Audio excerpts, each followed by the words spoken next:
ગુજરાતમાં પ્રદૂષણના સ્તરમાં ચિંતાજનક રીતે સતત વધારો થઈ રહ્યો છે। કોવિડ પછીના વર્ષોમાં ક્રોનિક ઓબ્સ્ટ્રક્ટિવ પલ્મોનરી ડિસીઝ એટલે કે શ્વાસ સંબંધિત સમસ્યા ધરાવતા દર્દીમાં 30% જેટલો વધારો નોંધાયો।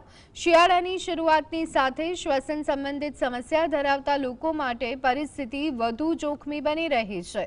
શિયાળાની મોસમમાં હવાની ગુણવત્તામાં તીવ્ર ઘટાડાના કારણે શ્વસન સંબંધિત સમસ્યામાં વધારો થાય છે। ઠંડી હવા પ્રદૂષકોને જમીનની વધુ નજીક રોકી રાખે છે, જેનાથી ધૂળ, ધુમાડો, રજકણો અને ગાડીમાંથી નીકળતા ધુમાડાની માત્રા વધી જાય છે, જેને લોકો શ્વાસમાં લે છે।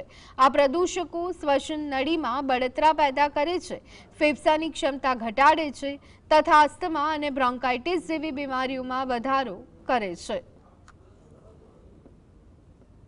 અત્યારે હાલની પરિસ્થિતિએ પ્રદૂષણનો આંકડો જે તમે જણાવ્યા પ્રમાણે જો વધારે હોય તો લગભગ બધાને શ્વાસને લગતી બીમારીઓ હોઈ શકે, જેના અંદર બ્રોન્કાઇટિસ છે, બ્રોન્કિયલ અસ્થમા છે અને આના કારણે શ્વાસ લેવામાં તકલીફ થઈ શકે એવા રોગો પણ જણાઈ આવ્યા છે। સામાન્ય શરદી ખાંસીથી માંડીને શ્વાસમાં તકલીફ થાય એવા દર્દીઓ, ખાસ કરીને ઉંમરલાયક અને નાના